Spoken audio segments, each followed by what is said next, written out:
Hey, YouTubers. Up next, Startalk Cosmic Queries, Space Week. This is Startalk. I'm your host, Neil deGrasse Tyson, your personal astrophysicist, and this is a Cosmic Queries edition where we are celebrating Space Week.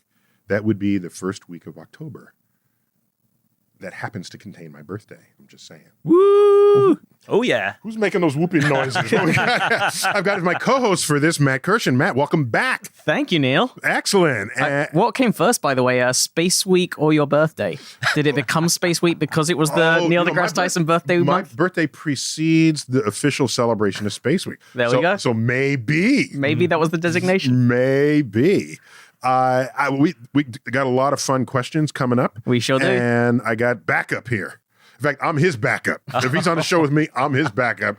The one, the only, the geek in chief, Charles Liu. I am so happy to be here, Neil. Thank you. Friend and colleague. You're a professor at City University of New York at Staten Island. Correct.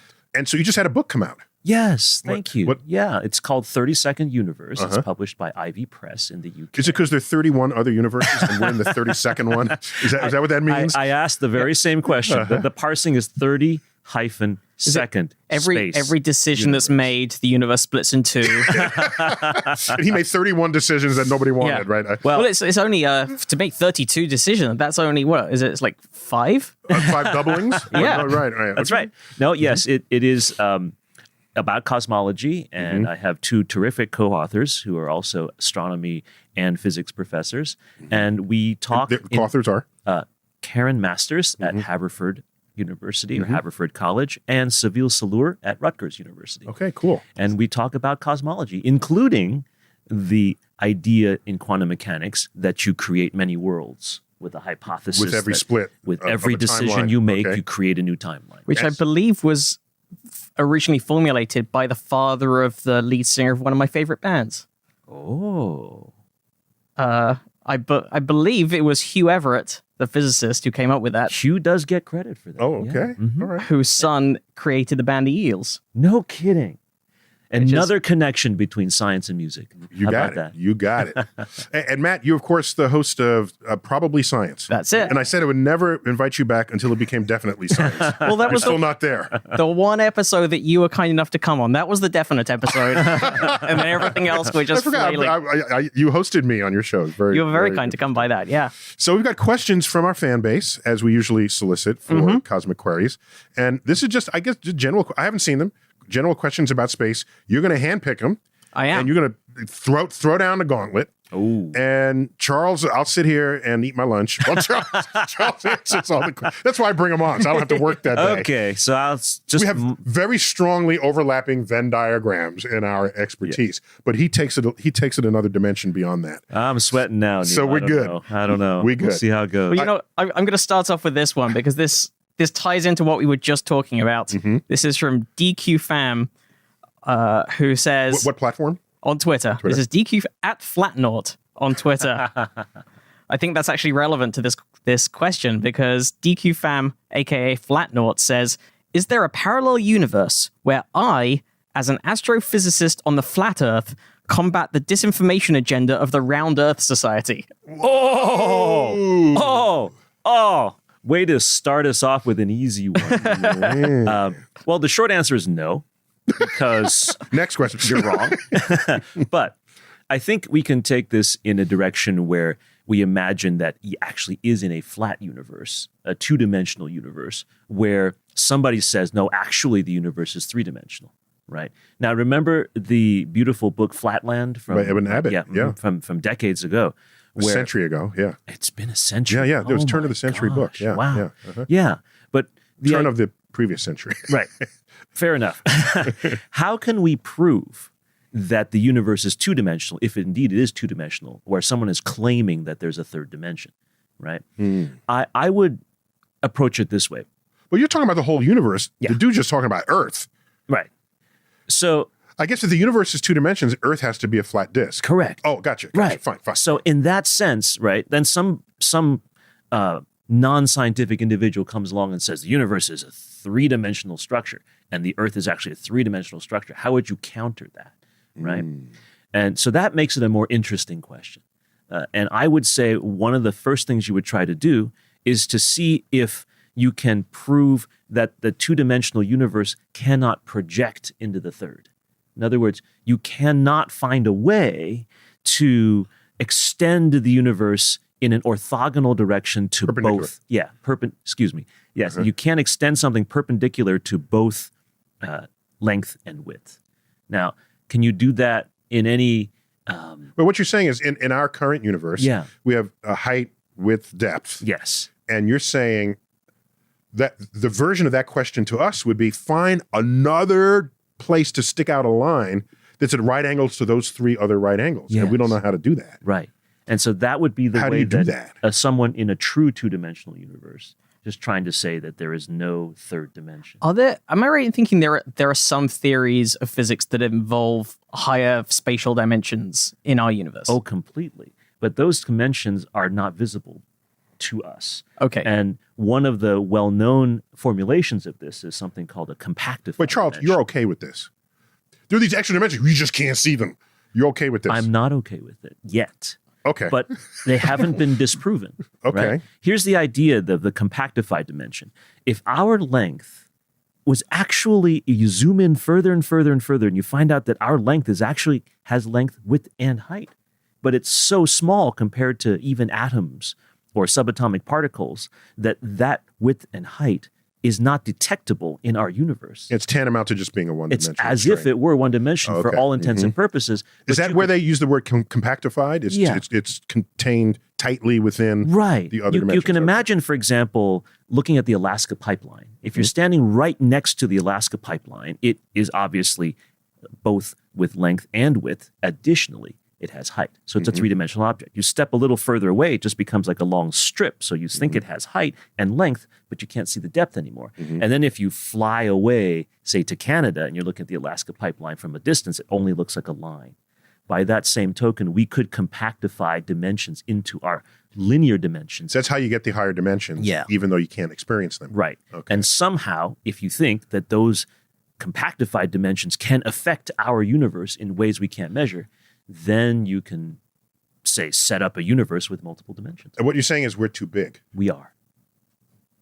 Isn't that cool? Yeah, that's cool. Yeah. That is in a very universe interesting. for which we're very, very tiny, we are still way too big to see hypothesized compactified dimensions. And we're too small to see that Earth is a sphere. Yes. We just walk in a straight line, and it's a straight line to you. Yeah. But if you back out, you're walking on the surface of a sphere, and you don't even know it. Okay, That's right. all right. And so that's how you would try to address two-dimension, three-dimension, more dimension type. But I love the question. Yeah, Really good very question. clever. I love the question and I love that answer. Okay. This is more of a That's why we have him on the show. He's It's not done an accident. He didn't just drop off the cart, I the know. vegetable cart. I thought it's for the snacks that I bring. They were great snacks. Thank you. So this is more of a practical question from CMAS Star on Instagram. Will we focus more on habitable planets or ore-rich planets in the future? That's ore, O-R-E. Oh, rich okay. planets. Or rich planets. Yes. Well, or rich planets. because I would focus on rich planets if it's just or rich, because then I could do business with them. But or rich planets, I think, are not as interesting as habitable planets. And the reason is to go to another planet that is trillions of miles away to get a little bit of ore and then bring it back to Earth is really impractical. You can't hardly imagine a substance currently known to science for which that would be profitable or economically feasible, right? You have, of course, the science fiction world where you imagine something called, unobtainium. Sure, yeah. Which could not be obtained here on Earth, and therefore you must go far away to get it. But that seems extremely unlikely to me. So I would much rather find the blue-skinned creatures than the unobtainium. I agree with you scientifically. Okay. But as like a practical guy, as a realist, Okay. I think the drive to obtain resources and possibly unobtainium will be greater than the drive to find other life. Oh. And the more busy we are in space, the less will be the need to bring the resources back to Earth, compared with bringing the resources to other on-site locations. So that has value. You're thinking much further in the future than I am. Yeah, that makes a lot of sense because I can certainly see. And then you don't need to plant asteroids have this. Now that's that's the thing that I wanted to point out. I still claim the first trillionaire will be the person who exploits the natural resources of asteroids. Well, there is a connected question here from Sci Guy Kai on Twitter. Okay. What are the most common precious metals and useful elements found in asteroids? Could we mine asteroids to build components for starships in space shipyards? I would say the rare earths are more important for asteroid mining. Yeah, well, I think all of them. I mean, microchips. And things like that. Yeah. The rare earths. By the way, the rare earths are not particularly rare. They're just mostly in China. So access to them is not as free and smooth as we might want for the future of our technology. And as Charles noted, the rare earth elements are fundamental to what is our electronic components to making them work and do their thing. So yeah, I think it's the first trillionaire, and they're all there on the asteroids. They are there. Got them. Yeah, the challenge is to get them back to Earth.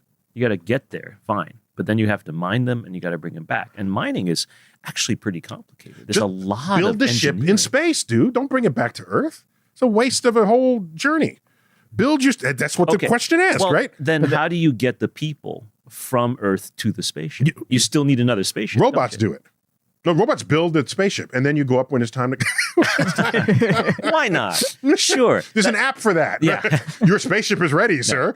You are definitely looking much further along the time horizon than I am. Okay. And I think that's a fair statement. I will agree with you if we're talking centuries, not decades. Money drives things more than curiosity, unfortunately. The ideal part is to combine the curiosity with the money. Yeah. And then it happens like that. Mm-hmm. Yeah.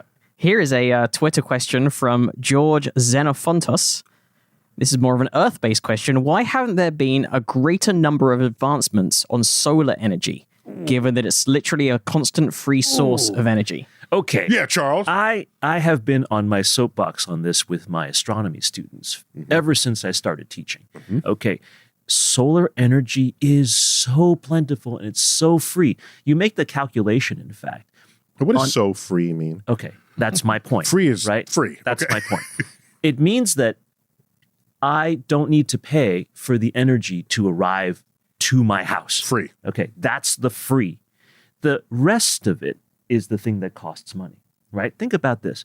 The amount of energy that the sun sends onto the surface of the earth is what we call a unit of insolation, right? Insolation with an O as opposed to insulation. That's a real word? Yeah, insolation. The earth scientists use it. That's why we don't know it really. All right. Insolation. Insolation, yes. It's just amount of sunlight. Yeah. So sol is Latin for sun. Right. Yeah. It's the amount of sunlight that hits the earth, any planet, but in this case, the insolation onto Earth is at a rate of 1,400 watts per square meter.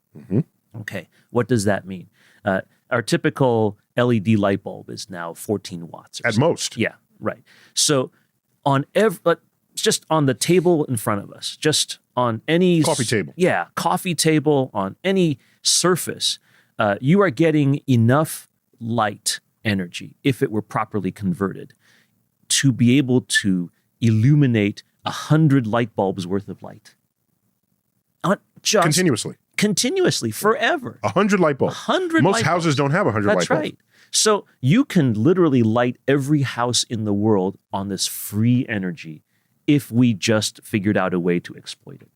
And I believe, sadly, that the main reason we have not done so is because people find it more profitable to exploit energy sources that are much older in their origins.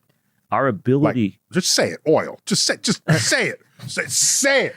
Oil. Okay. Other resources. Yeah, I don't want to diss older sources of energy because as much trouble as they have caused us on environmental levels, they have also advanced civilization. Yeah, they've advanced us so much in so many ways in the past couple of centuries.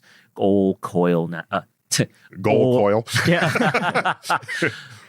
Oil, coal, coal. natural gas. These fossil fuels have really spurred our human ability to be where we are today. But it is time to switch over. And as with anything in society, switching over from something old to something new takes time. There's resistance.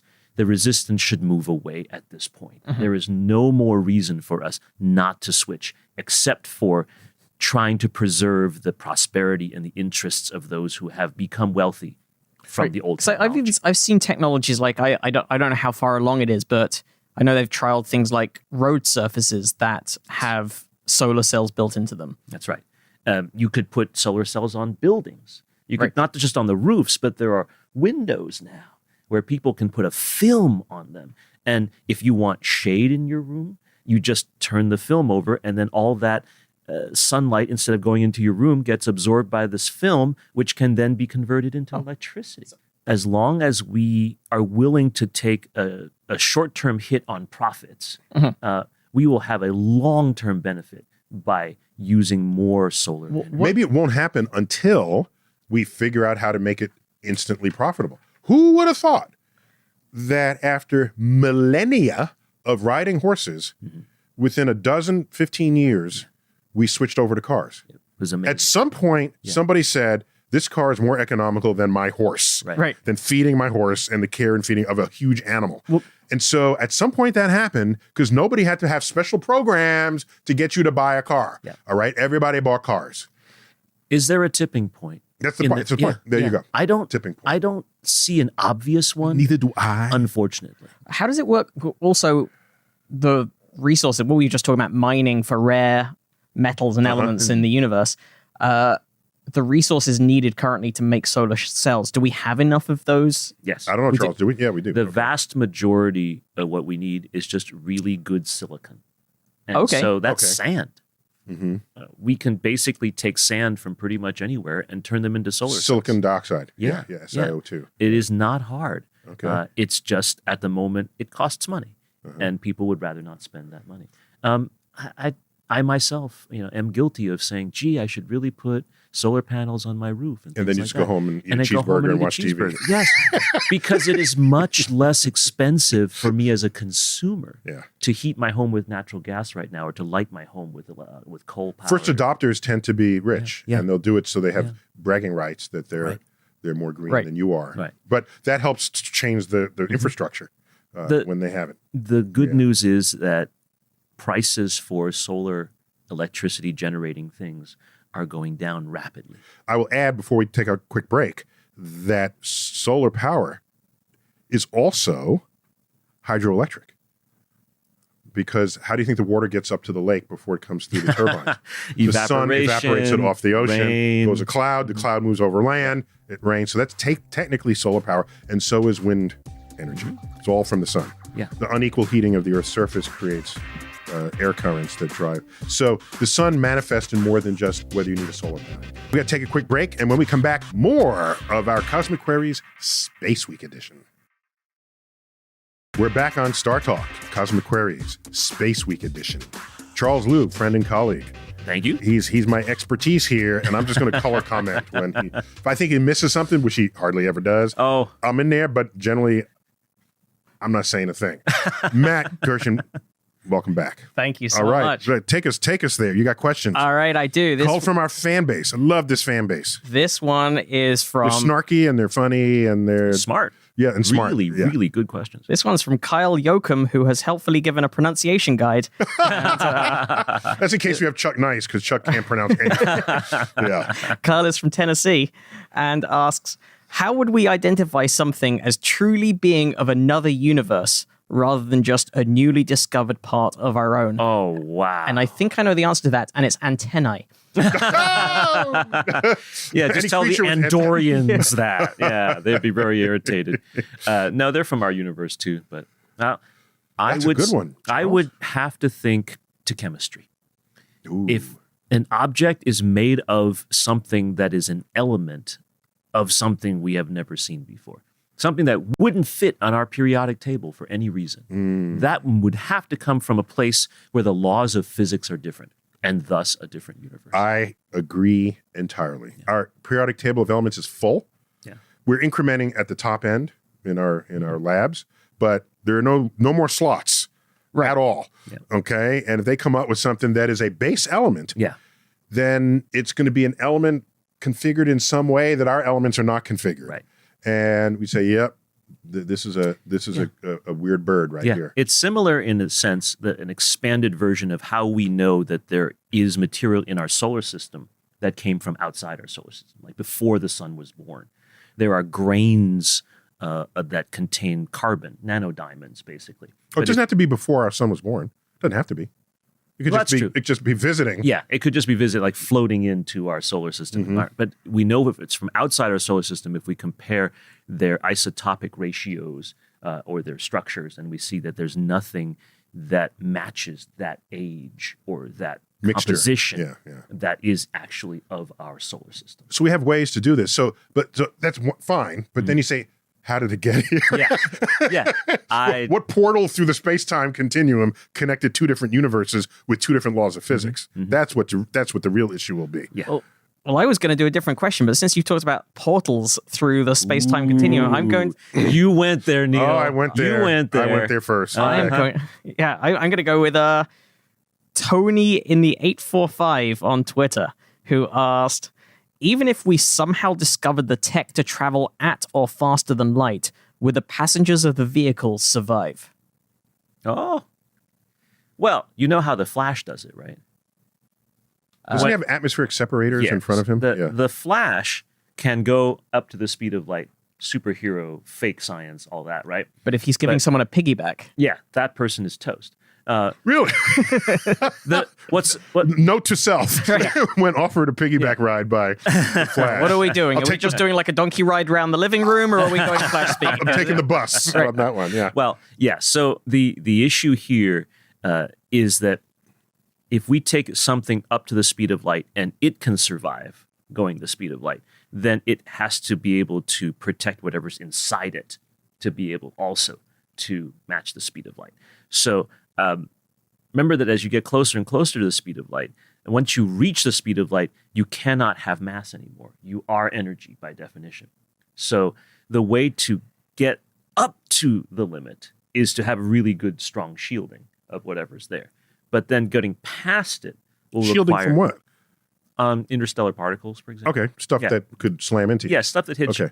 If something hits you at the speed of light, that would hurt. Yeah, a lot. Yeah, okay. Unless it's light. Unless it's light. Then it just feels good. Right? Yeah, right. That would be funny. You go to the beach. Would. Ouch. Oops. Yeah. That's what the sunscreen is for. That's what it is. It's literally a screen. Yes, that's right.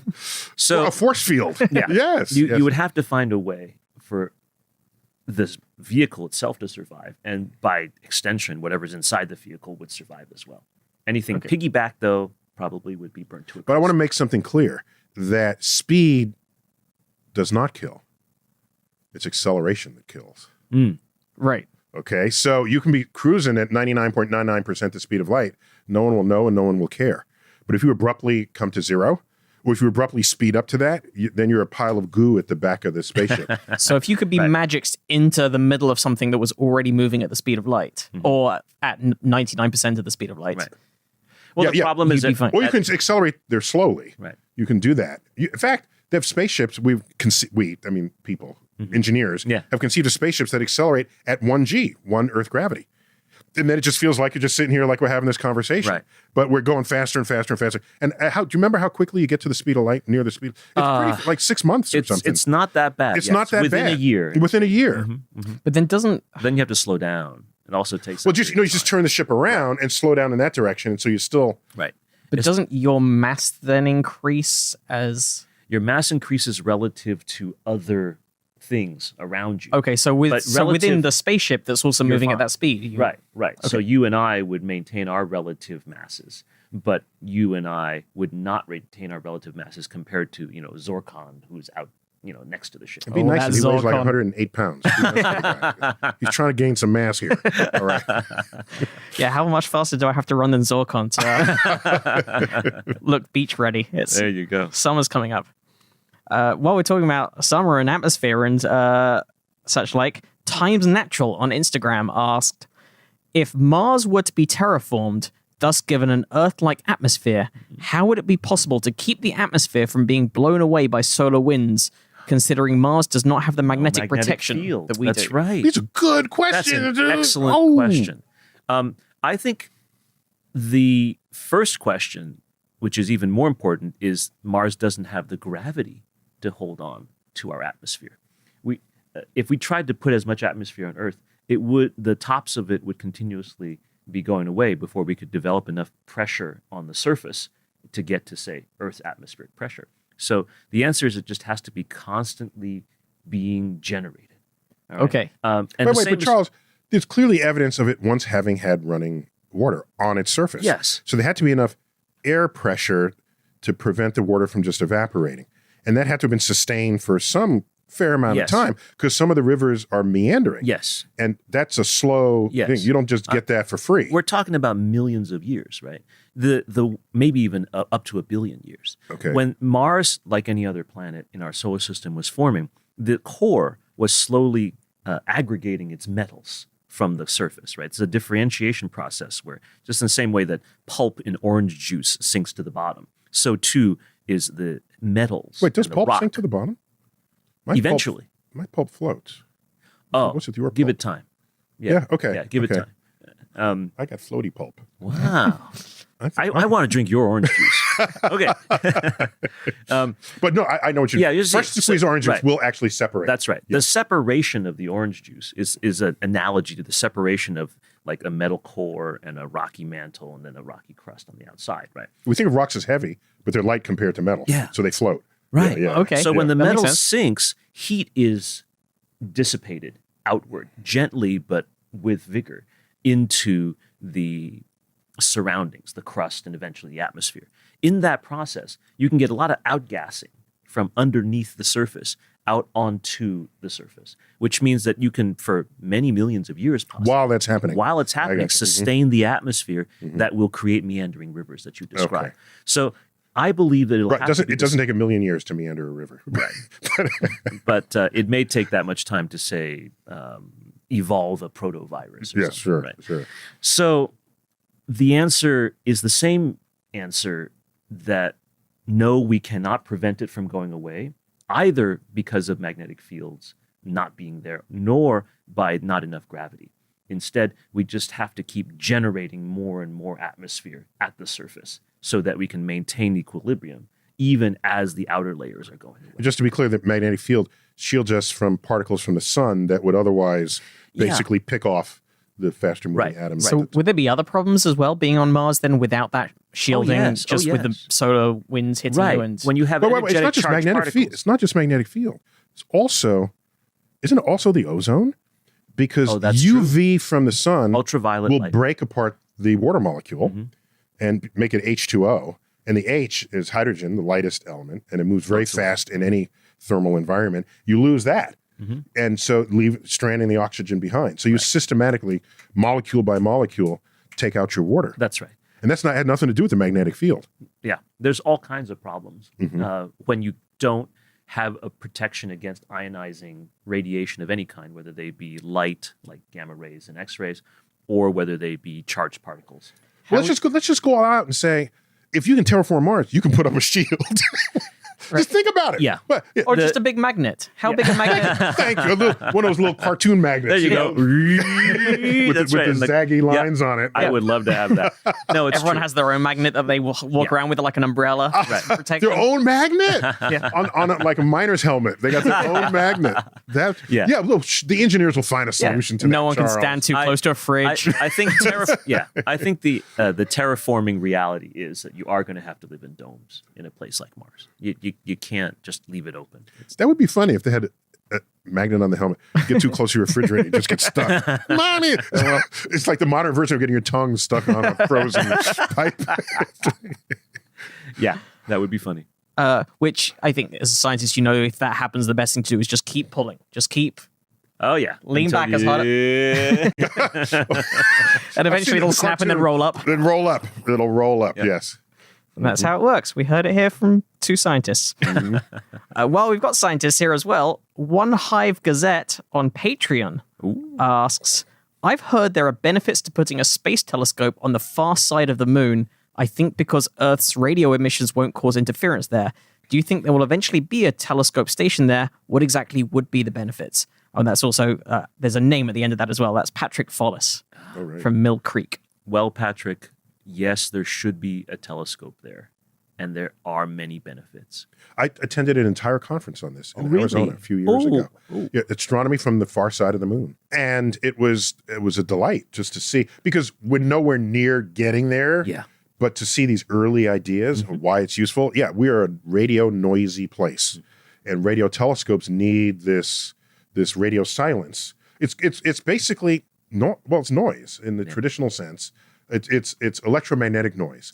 Noise signals that you don't want to be there because you're trying to detect something that's dimmer than. And would it all be blocked out by being on the other side of the moon? Essentially.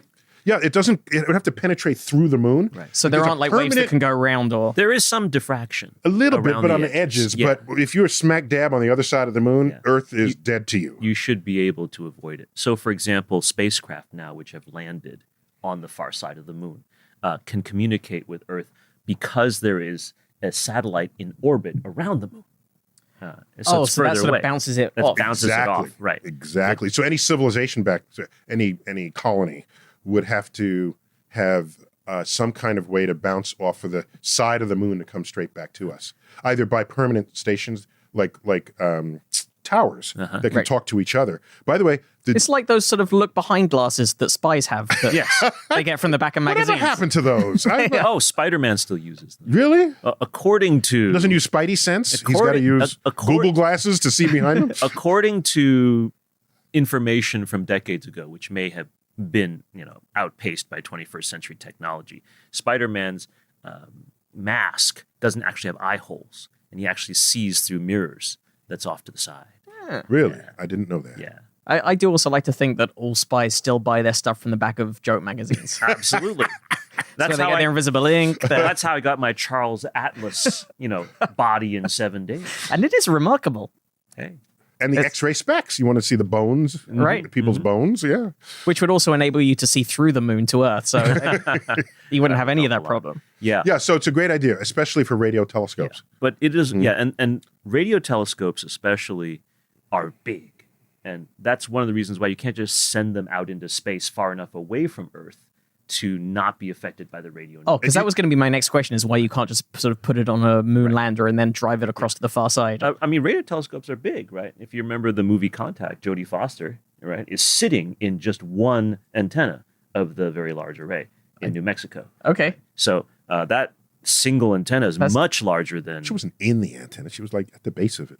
But no, she was at Arecibo telescope. That's right. And she was in that. Close to the edge of it. Close But to radio telescopes are big. Yeah. They're big because radio waves are big.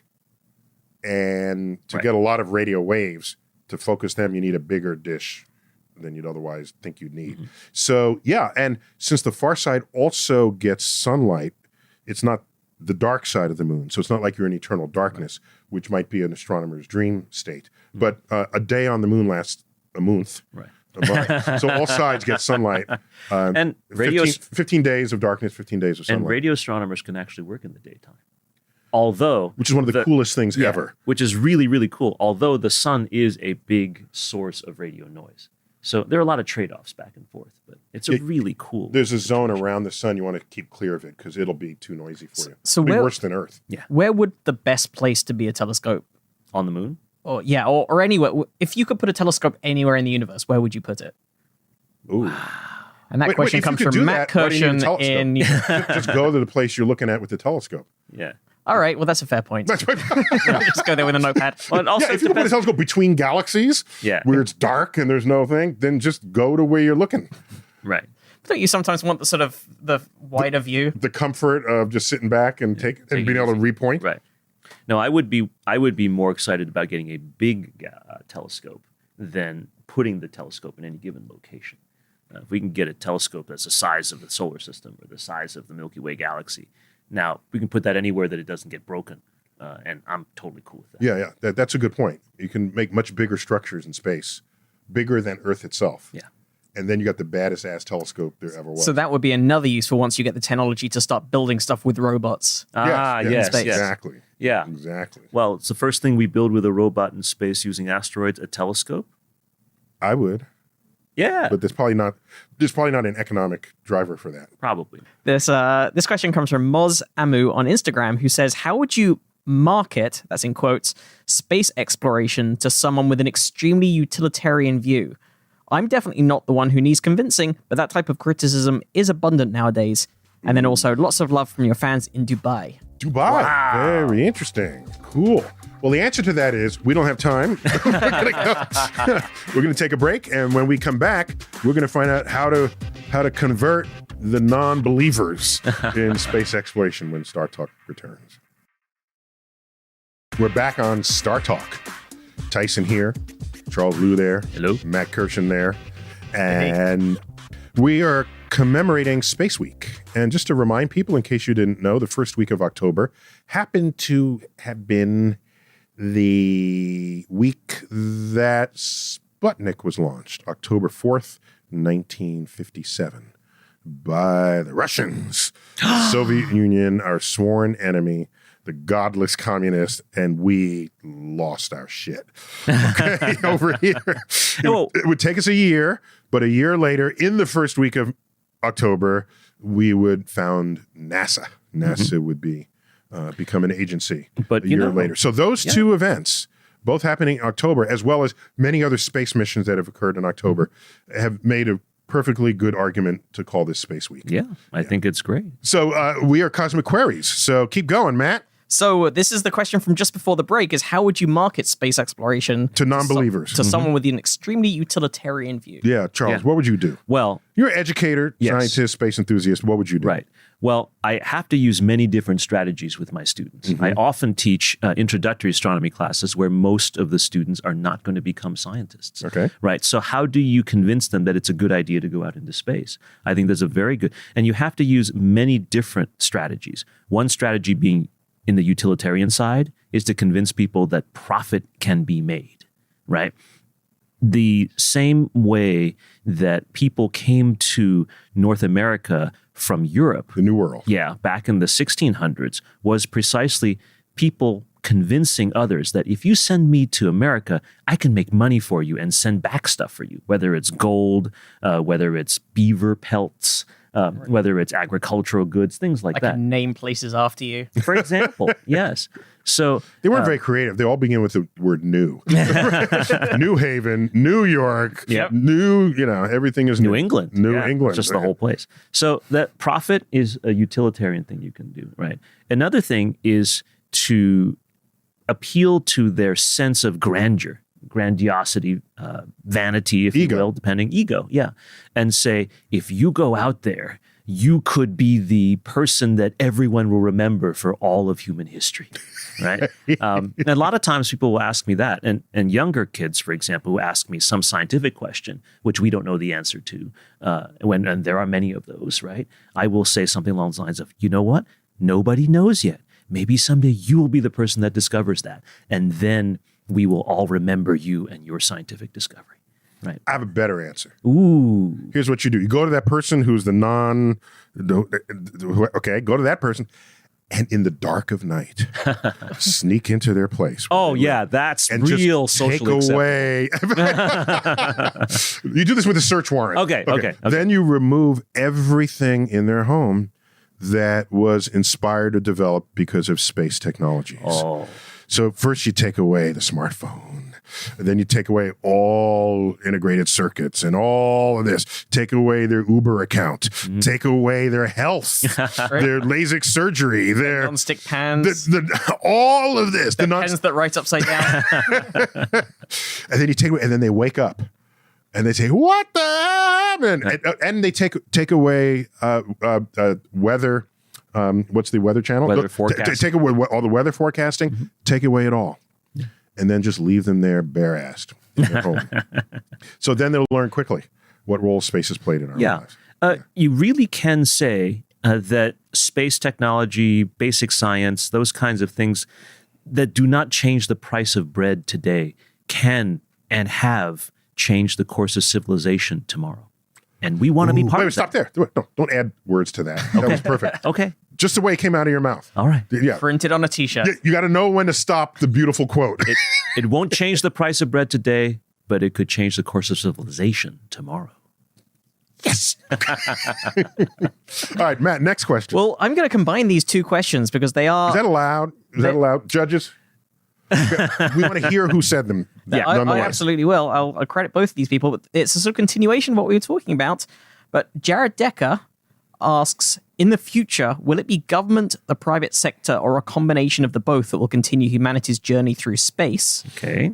And then Paul Pundir on Twitter asks, as Neil Tyson stated in his book, Military and Science Flourish Together, there are chances that the next scientific breakthrough happened, but is classified by the government. Thoughts? Oh. Well, that's already happened. It's very true that Charles, we're not authorized to go that far. Oh, I'm sorry. You're right. You're right. yeah. Sorry. Okay. No, just kidding. I'm just kidding. No, it could never happen. No, it would never happen. No, We are fine. Knowledge is ours. We are happy. no.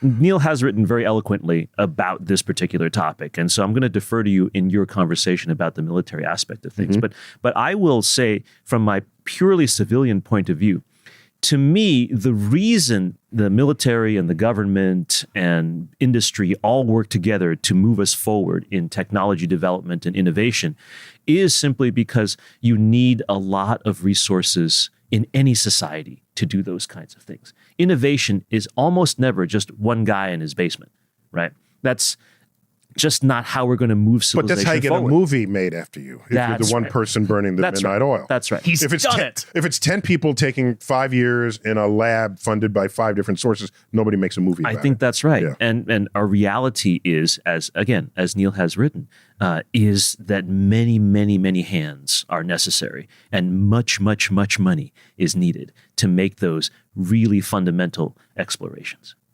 What do you think, Neil? Do you know Christian Huygens? Yes. He's a Dutch polymath, really, at the end of this. He's 17th credited with century. the rings of Saturn, identifying them. For understanding the rings of that Saturn, they right. are rings. Yes. He did a wave theory of light. Yes, and yes. he actually has a spacecraft, the Huygens probe, named after him, the one that landed on Saturn's moon Titan. Detached from Beautiful. from and Cassini. showed those amazing pictures that showed that on Titan there are mountains and rivers and lakes just like we see on Earth, but they're made of very different substances. They're made of methane.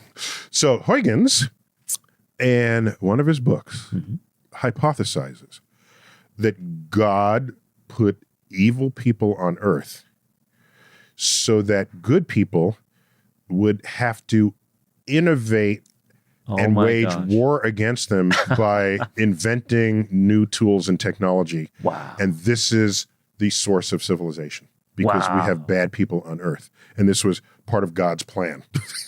He writes this. Wow. Almost like This is how connected and convinced he is that innovation and war go hand in hand. amazing. Yeah. If you're just using military resources and then turning them to purely discovery purposes, such Exploration, as discovery, yeah. then that's a different dynamic than what you're describing in terms of like the actual desire to wage war. That's an excellent point. Oh, so, and to the answer, I think, like Charles said, it'll be a combination. Government will do some things first because there's not a profit motive yet until the trade winds are mapped and the hostiles and the friendlies are established. Then private enterprise can come in. I say this often, that the first Europeans to the New World were not the Dutch East India Trading Company. It was governments who took that first investment for hegemonistic regions and economic reasons. And then, long-term economic reasons. Right. Then once you know and it's mapped, this is how much it costs, this is how long it took, this is what you can bring back. Now I can make a business model, I can sell tickets, and now we have the Dutch East India Trading Company. Right. Yeah. Right. That's a good point. We got to go into lightning round. Uh-oh. All right. Lightning round reminder. Lightning round is soundbite answers. Okay. All right. We'll right. see how good you've come. You've come a long way, Charles. I don't know. Let's see. Matt, go. All right. Corey Moon on Twitter, no relation to our moon, says, has a nuclear bomb ever been tested in space? If so, what happened? Not to my knowledge, but if it does happen, then the radiation just goes a long, long way. Half of why one would use a nuclear weapon is for the blast wave. That does most of the immediate damage. Well, there's three ways atomic weapons work. One is the blast of light energy that will vaporize things on the spot. The next is the blast wave that any typical bomb would have. The third is the radiation sickness that would then kill living things. In space, if there is no air, then the blast wave does not exist. And half of why you would ever use the bomb is nullified. So, but you do get the radiation. You do get the radiation, and you get the light energy right on top which of is also electromagnetic radiation. And I don't know if we've ever exploded a bomb in space. All right. Thomas Kastner on Twitter says, Star Trek included many aliens and creatures that naturally existed in space outside of planetary atmospheres. Is that possible? Anything is possible. Can it be done with the DNA structure that we're used to? Probably not. I agree. And think about it. Imagine you drive your energy and your sustenance from inside yourself, from storage that you've established. So you can go outside of your spaceship and you don't have to breathe the air because you have some source of air or whatever is your need for staying alive inside you, but that only lasts a certain amount of time. Is that any different from an egg laid by a chicken? The egg cannot survive in our atmosphere, and it stays in there until all the egg resources turn into a chicken that can. That's so an egg is like a spacesuit for an embryo, an eggshell. Right. And are you with me on that? I'm with you on it. Let me just give one more 10-second quick answer to this question, right? An astrobiologist once challenged me to tell her why a star is not alive. And if I was unable to do that, which I wasn't, right, then maybe all the stars out in the universe are a form of life, not DNA, but just as alive as we are. Yeah, just stars can reproduce themselves. They're born, live out their lives, and die. And they have a metabolism. Yeah. It satisfies almost every definition of life a biologist would hold for us. All right. Stars are alive! but do they have agency? That's the... Okay, is there a consciousness? No. Okay. And when does a star become alive? Okay. Next, go. All right, Christopher I think Johnson. only time for one more. Go. All right, Christopher Johnson on Instagram asks, there soon to be an explosion of CubeSats around Earth. Oh, no. How do you see our near future shaping out with space becoming more accessible commercially and to the public? Oh, no. Charles, go. This is not a lightning round answer, but the bottom line is that it's very exciting to have all these satellites up there, but it's also very dangerous, both for science and for human beings over time. We have to be very wise about how we send those things up there. It has to be very carefully controlled. Otherwise, we're going to really regret having all those things Can up you even keep track of where they are? You can, but again, it requires a lot of advanced planning. You can't just say, have a company go, send it up 1,000 satellites, woohoo! That's going to cause us all problems. Yeah, I would say the reason why we haven't been visited by aliens because they see all this crap orbiting Earth. I'm not coming near that place. Yeah. That's my soundbite. So, Charles, thanks for coming on. It was my pleasure. You're like I had a regular, great time. dude. Thank you, man. I really, really like coming on. You were regular. We got a little the Flash in there, and Spider-Man. Always a little superhero action when I'm. Got to do some superhero. Love that stuff. And Matt, always great to have you. It's always a pleasure to be here as well. Thank With you. Probably Science. Thanks for staying. You just came over on a red eye, so I did. thanks for doing the show. Thank you. I'm propped up by coffee right now. With no The museum's finest coffee. All right. Keeping me going. Excellent. This has been Star Talk. Some of you might have seen it. Most will have listened to this episode of Cosmic Queries celebrating Space Week. I've been your host, Neil deGrasse Tyson, and we've done this show from my office at the Hayden Planetarium at the American Museum of Natural History. As always, I bid you to keep looking up.